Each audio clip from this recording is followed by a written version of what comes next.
And Elihu continued speaking. Let me go on, and I will show you the truth, for I have not finished defending Elohim. I will. Hold on. I think that's key though. Just to remember, he said he's speaking on mine has that he's speaking on Elohim's behalf. Yeah. So I think that's interesting. I will present profound arguments for the righteousness of my Creator. I am telling you nothing but the truth, for I am a man of great knowledge. Elohim is mighty, but he does not despise anyone. He is mighty in both power and understanding. He does not let the wicked live, but gives justice to the afflicted. He never takes his eyes off the innocent, but he sets them on thrones with kings and exalts them forever. If they are bound in chains and caught up in a web of trouble, he shows them the reason. He shows them their transgressions of pride. He gets their attention and commands that they turn from evil. If they listen and obey Elohim, they will be blessed with prosperity throughout their lives. All their years will be pleasant. Okay, can I pause for a second?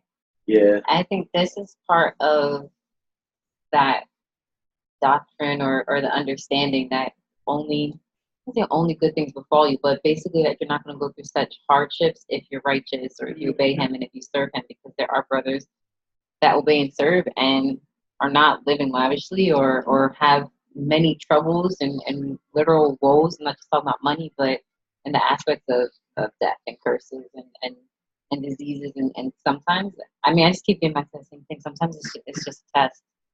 It may not have anything to do with not walking uprightly, per se. Let's take Moses for example. Let's take Moshe.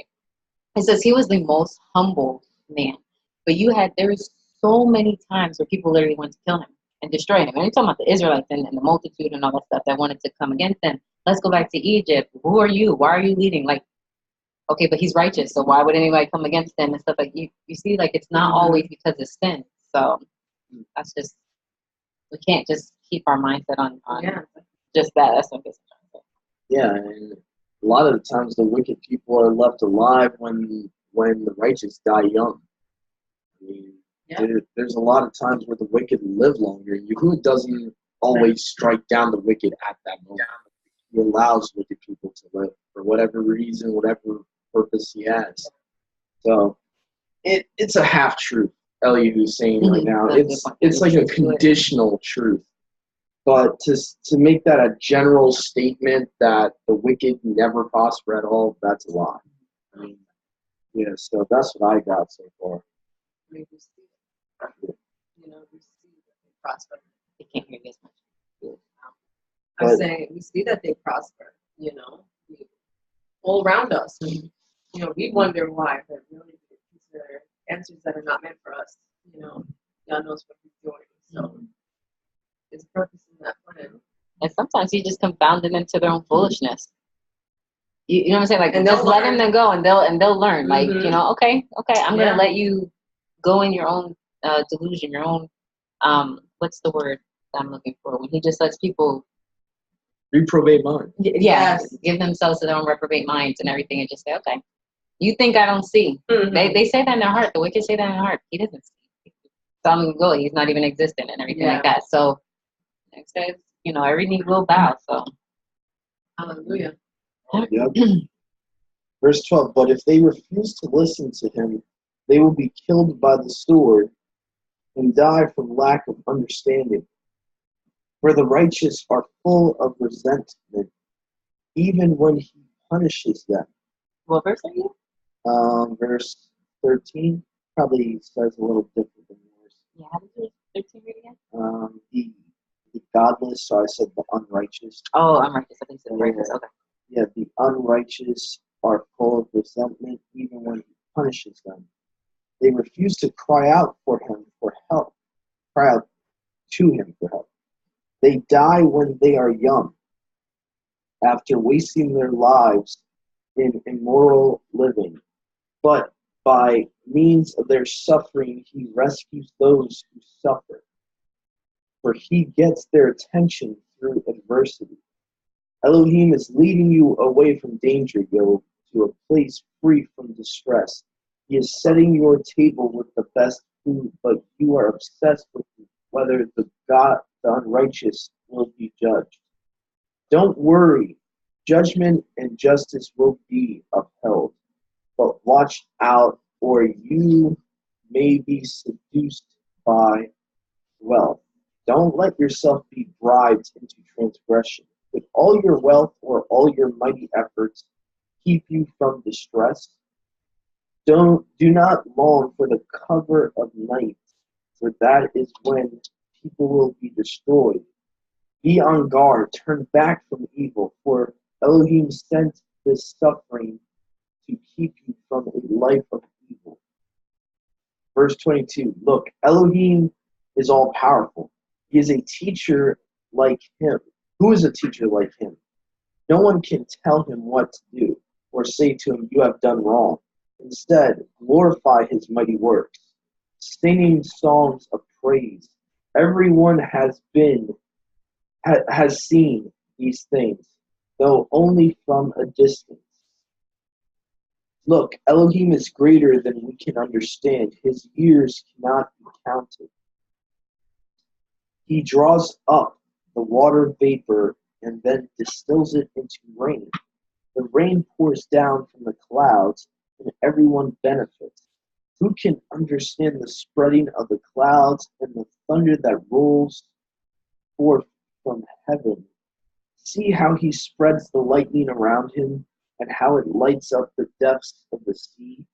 By these mighty acts he nourishes the people, giving them food in abundance. He fills his hands with lightning bolts and hurls each at its target. The thunder announces his presence, the storm announces his indignant anger. That's the end of chapter 36. Okay, I'm gonna pose a question. How do you guys feel about like the way his friends respond to him? Like, do you think it's wrong that if someone stands up for the righteousness, or like in all these conversations that his friends are coming back with him? How do you guys? I can relate to Overall. what Elihu is saying out of all of his friends, only because it seems like he's coming from the right type of spirit, but he's totally misinterpreting what Job is saying. And I feel like his other friends they just felt like, Job, who are you to claim you're righteous? And this guy's more along the lines of defending Yahuwah, and Elihu is just confused. He feels like Job is like attacking Yahuwah, but he's not.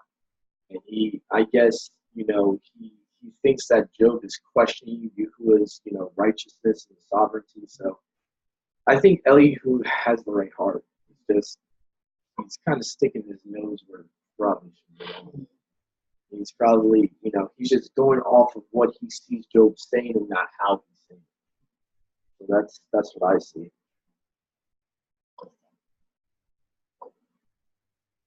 You guys have anything? School beings, nothing. Anybody else's hands raised? Alrighty, who wants to read chapter 37? I'll read Okie Job 37:1. I'm reading from the scriptures. At this too my heart trembles and leaps from its place. Listen to the trembling of his voice and the sound that comes from his mouth. He lets it loose under all the heavens, and his lightning to the ends of the earth. After it, his voice roars. He thunders with the voice of his excellency, and he does not hold them back when his voice is heard. El thunders wondrously with his voice, doing great deeds which we do not understand. For he says to the snow, be on the earth, also to the gentle rain and the heavy rain of his strength. He seals up the hand of every man, for all men to know his work. Then the beast goes into its lair, and then stays in their dens. From the room of the south comes the whirlwind, and cold from the scattering winds of the north. By the breath of out, ice is given, and the expanse of water becomes solid. He also loads the thick clouds with moisture. He scatters his bright clouds. And they swirl about, being turned by his guidance to do whatever he commands when on the face of the earthly world. He causes it to come, whether as a rod or for his land or for loving commitment. Listen to this, O Io. Stand still and consider the wonders of El. Do you know when Eloah placed them and caused the lightning of his cloud to shine? Do you know the balancing of the clouds, the wonders of the one perfect in knowledge? Why are your garments hot when the earth is still from the south? Did you with him spread out the clouds, strong as a hard mirror? Teach us what we should say to him. We do not set in order because of darkness. Should he be told that I would speak? Would any man ask to be swallowed up? And now they shall not look on the light that is bright behind the clouds, when the wind has passed and cleared them. From the golden north it comes with Eloah, its awesome excellency. The Almighty, we have not found him out. He is exalted in power and right ruling, and great in righteousness. He does not oppress. Therefore men fear him. He does not regard any who are wise of heart. This is more of him condemning, and talking about how great Yahuwah is, and we all know that he is great. He says he does not oppress, but he does, So I don't know where exactly he's coming from, He lets Israel go into slavery, you know what I'm saying? So it's like, but this is pre them, pre-Israel. So. I think maybe somehow oppress the righteous and trying to say like he wouldn't do this if you were right. I wonder if he's putting in that spin. He is, but it's kind of weird that he's saying that because I guess it's the culture back then. It's like I guess they took it to the extreme where Yahuwah makes that promise to Abraham, and they just think that they're going to be blessed and never cursed, and to the point where if anything bad happens to them, it must be sin because Yahuwah wouldn't cause anything bad to happen to a righteous person. I think that's what's happening with all of his friends. They have that thought in their head like, okay, well, if I'm doing the right thing, bad things should happen. That's kind of what I see from all these guys. I think it is interesting because I know when Yahuwah starts talking, he's like, were you there when I created the heavens and things like that? And Eliyahu was mentioning some of that. I mean, this is stuff that Yahuwah does and things that are beyond our knowledge. So yeah, what verse was it where it talks about he spread out the clouds and he made the sky like a mirror, like a hard mirror? Is that verse 18? Is that what you're talking about? 18? Yeah. It kind of reminds me of the firmament and how like the clouds are like this protective bolt, this hard bolt that you can't break through. I know that's what it kind of reminded me of. I don't know, Bobby, if you kind of got that when you were reading that. The hard bolt, he made it like hard glass, the clouds. Oh, yeah, that, I was just picturing that in my head.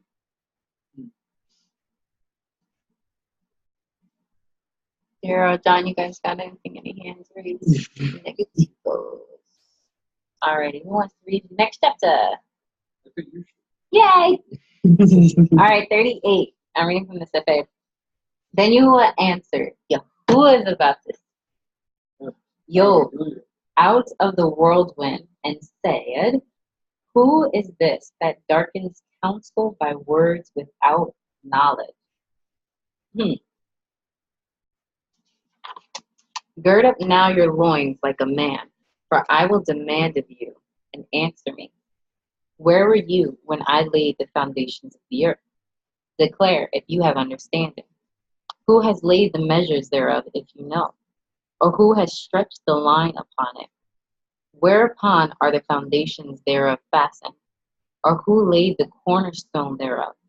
When the morning stars sang together, and all the sons of Elohim shouted for joy. Or Who shut up the sea with doors when it broke forth, as if it had issued out of the womb? When I made the cloud the garment thereof, and thick darkness a swaddling band for it, and broke up for it my decreed place, and set bars and doors, and said, Hitherto shall you come, but no further, and here shall your pride ways be stayed. Have you commanded the morning since your days, and caused the day spring to know his place, that it might take hold of the ends of the earth, that the wicked might be shaken out of it? It is turned as clay to the steel, and they stand as a garment. And from the wicked their light is withholden, and the high arm shall be broken. Have you entered into the springs of the sea? Or have you walked in the search of the depth? Have the gates of death been opened unto you? Or have you seen the doors of the shadow of death? Have you perceived the breadth of the earth? The breadth of the earth? Declare if you know it all. Where is the way where light dwells? And as for darkness, where is the place thereof? That you should take it to the bound thereof, and that you should know the paths to the house thereof. Know you it because you were then born, or because the number of your days is great? Have you entered into the treasures of the snow, or have you seen the treasures of the hail, which I have reserved against the time of trouble, against the day of battle and war?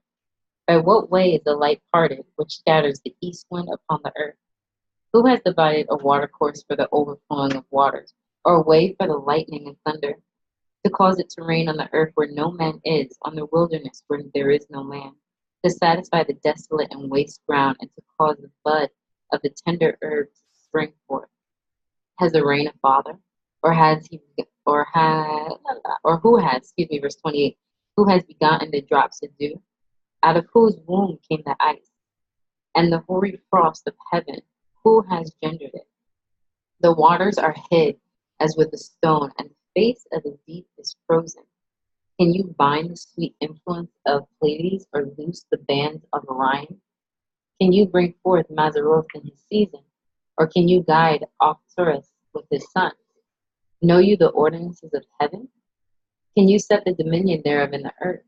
Can you lift up your voice to the clouds, that abundance of waters may cover you? Can you sit? All these questions and all these answers are like no, or the answers Yahuwah. All these answers is coming towards him. But verse 34.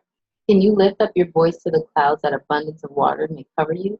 Can you send lightning, that they may go and say unto you, Here we are? Who has put wisdom in the inward parts? Or who has given understanding to the heart? Who can number the clouds in wisdom? Or who can say the bottles of heaven? When the dust grows into hardness, and the clods cleave fast together, will you hunt the prey for the lion, or fill the appetite of the young lion? When they couch in their dens, and abide in the covert to lie in wait? Who provides for the raven his food? When his young ones cry unto El, they wander for lack of meat. So all these answers. It seems like a harsh response from you, like almost like, who are you? Like who did this? Do you Who have did any this? understanding? Like Who did basically, this? Were you there in the Were you there? Yeah. Were you helping me? No, Were you doing it? no, no. It's like all answers are no, no, no, no, and then it just all points to Yahuwah. But I wonder why. I mean, maybe I'm just gonna wait. To read it. verse 7. What'd you get? 7 really got me. As the morning stars sang for joy. Can a gas planet sing? I just want to know, because we're taught, stars, sun is a star, gas planets. I don't think they can sing. I don't know. That to me was pretty interesting. It says that all the angels shouted for joy, talking about the creation. So that to me was pretty interesting. But the Malachim. Yep. Enoch. Huh? He said Enoch. Oh. I heard him. Yeah, it sounds like I seen that too, Doug. When we read that, I caught that too. sounds like he's kind of putting him in his Basically telling, space a little bit. he's telling them you lack understanding. You have no knowledge, basically. Like, you think That's what throws me off. yeah, but who makes him righteous? Oh, Yahuwah. So you who has the right to even correct a righteous person, to even say, listen, because, you know, we can sometimes feel like we have a right to do something. Maybe Yahuwah, you know, is rebuking Job and saying, you know what, you took the wrong tone with me. I don't know. If the way Yahuwah might be speaking to him, or he's just saying to him, you know, you, in this type of situation, you don't have the right to be questioning me how you're questioning me. I don't know. Mhm. I don't know. Yeah. Who wants to read the next chapter? Any takers? Shalom. Go ahead, Shalom, John. Shalom, John. We are at chapter 40. Take it away. Oh, I actually just had something to 39. say about the previous, Go ahead. previous chapter. I kind of, what I got from the gist of the chapter was all the things that he listed are things that are beyond understanding, so to speak. So I think that may have been like a point made by the Most High to show Job that he doesn't even have an understanding of what's happening to him now, in the same way he doesn't have an understanding of how those things work. That's a very interesting point. Mm. It's beyond him. It's an interesting point. Because Job in the now, if you're reading this as a present day thing, Job in the now doesn't understand the significance of the things that's happening to him. But as a result of the things that happen to him, this is like one of the most referred to books of the Bible. You see what I'm saying? Can you elaborate on that last part? I'm sorry. Well, basically, I'm saying that Job's purpose may have been just to serve as the lesson for us to speak about now. That may have been his purpose. So in his mind, he's not understanding, hey, why are these things happening to me? Why are these things happening to me? And he's showing his humanity in doing so. And his humanity shows that he doesn't have understanding. And we're supposed to read this chapter possibly to try to get some of that understanding. Nice. That's a definitely different spin. I appreciate it, and I like it. I mean, that's what we're doing right now. We're reading it. We're reading about the camps and learning from it, right? That is definitely a good point, John. Very good point. Do you want to read the next chapter? Sure. All right, 39. I said 40, but we're in 39. 39, okay. I'm going to try to get through it. I got some dogs barking outside and a bunch of siblings running around the house, but I'm going to try to get through it. I'm trying to figure out which version. Which version do y'all like to hear the best? We are honestly open to anyone. I mean, I have the Sefer, he's got the NLT, I'm unbiased. scriptures. I use different manuscripts of the Old Testament too. I use the LXX and the Masoretic, so I have no bias. So basically, whichever one you got open, we're good to go. I just realized you Cool. I had the NIV open last, so I'll just read from that one. Okay, continuing verse 1 of chapter 39 of Job. Do you know when the mountain goats give birth? Do you watch the doe bears her fawn? Do you count the months till they bear? Do you know the time they give birth? They crouch down and bring forth their young. Their labor pains are ended. Their young thrive and grow strong in the wilds. They leave and do not return. Who let the wild donkey go free? Who untied its ropes? I gave it the wasteland as its home, the salt flats as its habitat. It laughs at the commotion in the town. It does not hear a driver shout. It ranges the hills for its pasture and searches for any green thing. Will the wild ox consent to serve you? Will it stay by your manger at night? Can you hold in the furrow with a harness? Will it till the valleys behind you? I'm sorry. Will you rely on it for great strength? Will you leave your heavy work to it? Can you trust to haul your grain and bring your threshing floor? The wings of the ostrich flap joyfully, though they cannot compare to the wings and feathers of the stork. She lays her eggs on the ground and lets them warm in the sand, unmindful that a foot may crush them, that some wild animal may trample them. She treats her young harshly as if they were not hers. She cares not that her labor was in vain, for the Most High did not endow her with wisdom or give her a share of good sense. Yet when she spreads her feathers to run, she laughs at horse and rider. Do you give the horse its strength or clothe its neck with the flowing mane? Do you make it leap like a locust, striking terror with its proud snorting? It paws fiercely, rejoicing in its strength, and charges into the fray. It laughs at fear, afraid of nothing. It does not shy away from the sword. The quiver rattles against its side, along with a flashing spear and lance. In frenzied excitement, it eats up the ground. It cannot stand still when the trumpet sounds. At the blast of the trumpet, it snorts. Aha! It catches the scent of a battle from afar, the shout of commanders in the battle cry. Does the hawk take flight by your wisdom and spread its wing toward the south? Does the eagle soar at your command and build its nest on high? It dwells on a cliff and stays there at night. A rocky crag is its stronghold. From there, it looks for food. Its eyes detect it from afar. Its young ones feast on blood, and where the slain are, there it is. And that is the end of Job chapter 39. Did you have anything you want to note in that chapter? Yes. As I was reading it, it's comparing. This time it's using animals, and I thought that was pretty interesting because technically we're a part of the animal kingdom, if you will, as far as like, us being beings created by the Most High, and these are other beings that the Most High created. And basically,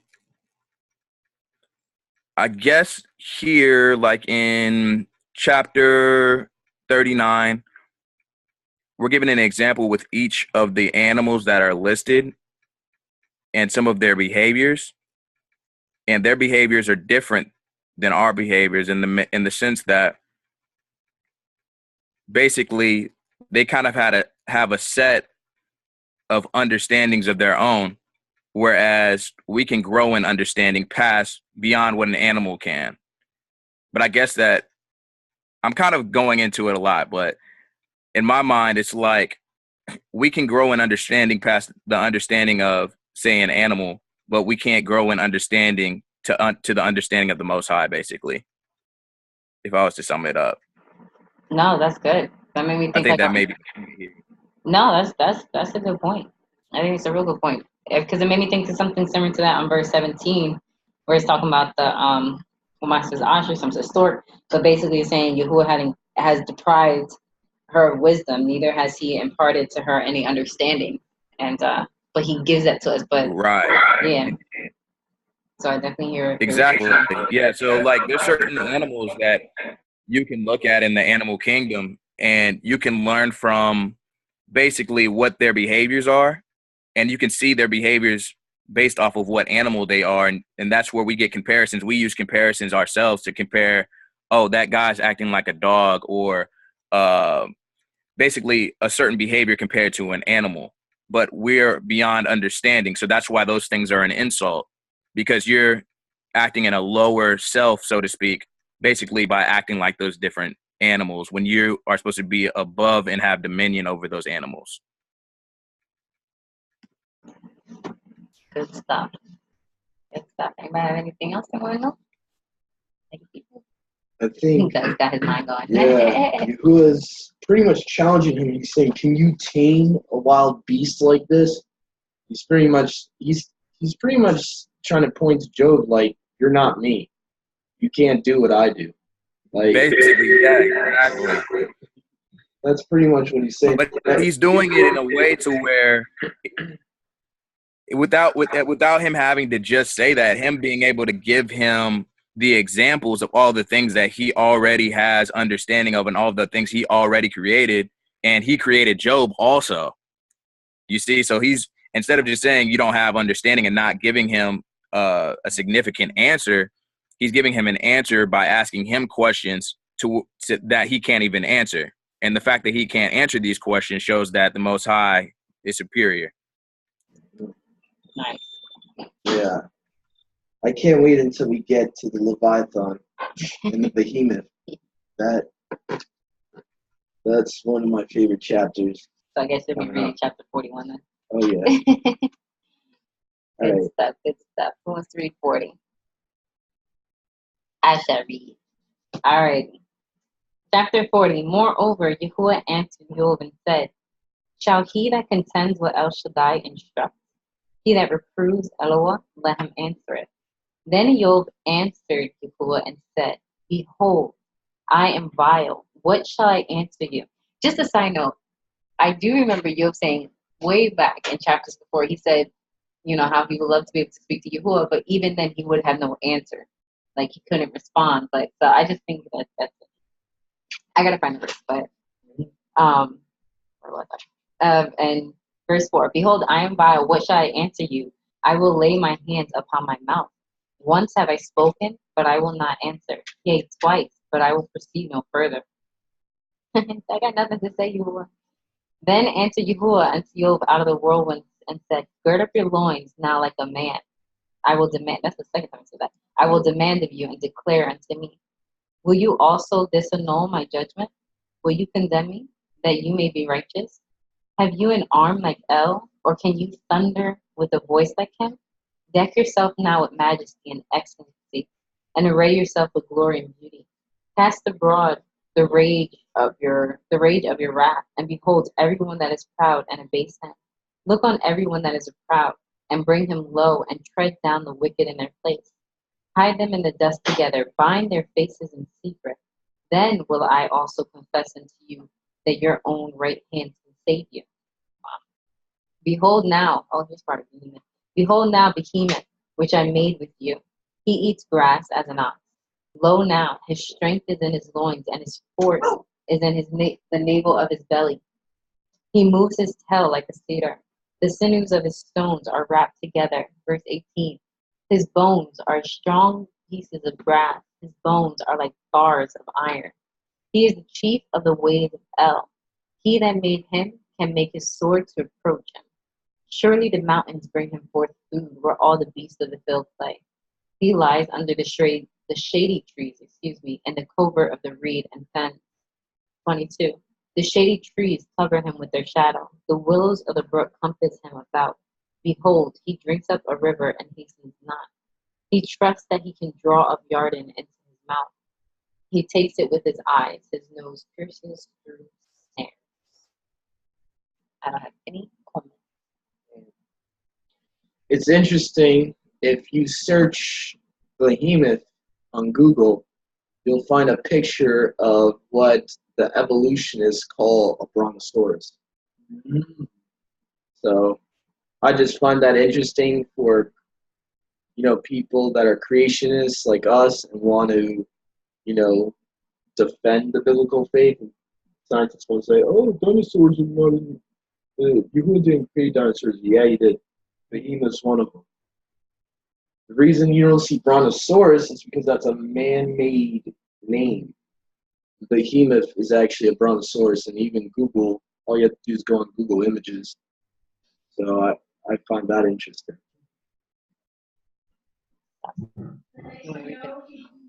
May I looked at the Hebrew letter for that behemoth. H930, What did it say? inform a plural of H929, but really a singular of Egyptian derivation. A water ox, that is the hippopotamus or Nile horse. This was this. You think it's something much more massive? Yeah. The reason I wouldn't say it can't be a hippo is because it talks about his tail and how heavy his tail would be. And where does it say in the verse? It talks about how long or how heavy his tail is. Oh, verse 17. Yeah. This sounds like a cedar. His tail is as strong as a cedar, and the sinews of its thighs are knit tightly together. To me, that doesn't describe a hippo. That's just me. And yeah, I think, like I said, if you look up Behemoth on the internet, most sources I've came by say that he would be a dinosaur. So that's just what I've seen. Mm-hmm. So Yeah, that is interesting. Another thing to keep in mind is concordance is a man-made book, so there might be some doctrines in there. Because I know certain translations, instead of putting behemoth, they just put hippo, like modern translations. So there might be a doctrine out there where they want to put insert hippo in there. So yeah, actually, my note here for verse 15 says the identification of behemoth is disputed, ranging from earthly creature to a mythical sea monster in ancient literature. So, Probably like that's interesting. Why they put behemoth for that? That's weird. That's actually talking about the Bible. A little weird. All right. So that's a little weird. I think the notes here, they messed up a little bit on the study Bible. I think we're going to end this session real quickly. Yep. Because we're less than a minute. All right, guys. I'm going to end it, and we're going to come right back on. And Yeah, I think we did it.